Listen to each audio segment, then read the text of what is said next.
paambit karon. Una nga rason, balidong rason, kining iyang saad personally dili gyud ko mubutar unta kay Marcos. Kay ever since nahimo kong estudyante, nag-antay Marcos na gyud ko. Pero kay kining bitaw Kristiyano man ta, gisultihan man ta, pagpasaylo, di ba? O gitagaan nato og retentive, no, justice ang pamilyang Marcos.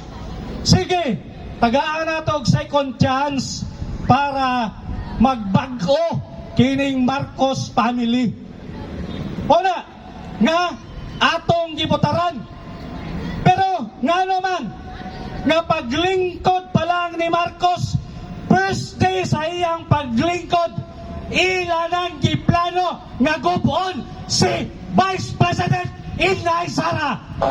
Utang na loob, mga walang utang na loob at mga traidor. Kay politika, gusto nilang magpadayon sa ilang pwesto sa gobyerno. Mga galit sa posisyon, kapangyarihan at pera ang mga taong ito. Mga swapang sa kapangyarihan. Mauna ang usa karason nga sulti ipadayon ang maayong gihimo ni Tatay Digong. Dili perpekto ang gobyerno ni Tatay Digong, pero daghang kaayong nalipay kay daghang gihimo si Tatay Digong kanatong mga Pilipino. Totoo yun! Ikaduha nga rason, asa naman ang bugas na tag 20 pesos?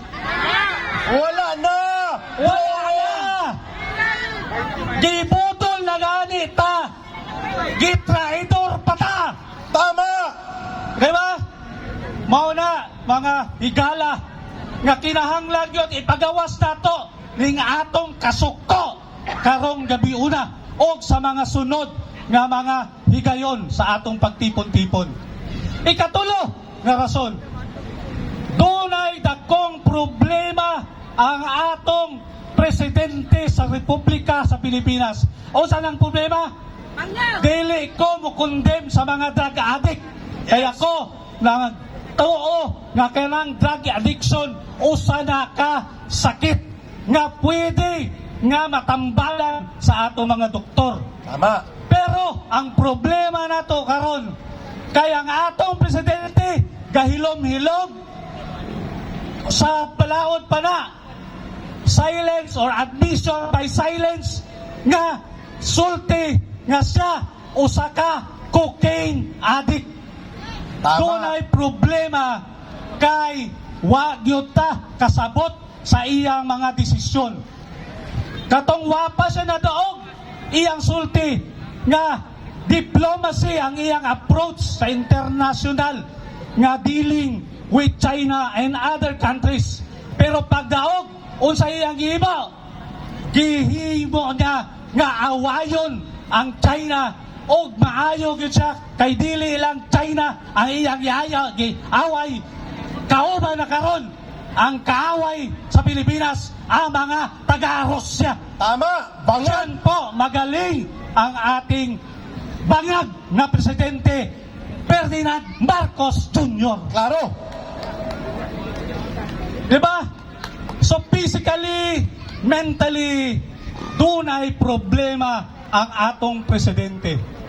Gusto ba nato nga because of his cocaine drug addiction, ako dili na ko mahadlok, kay daghan naman kayong mga circumstantial evidence pointing to the fact nga usag yun siya ka cocaine addict, no? Katong kay Cathy Binag nagpatuod na yun na sa tanang mga circumstantial evidence nga indeed the president, including his first lady and some of his sons, are engaged in illegal drugs. At hindi nila itinatanggi ito.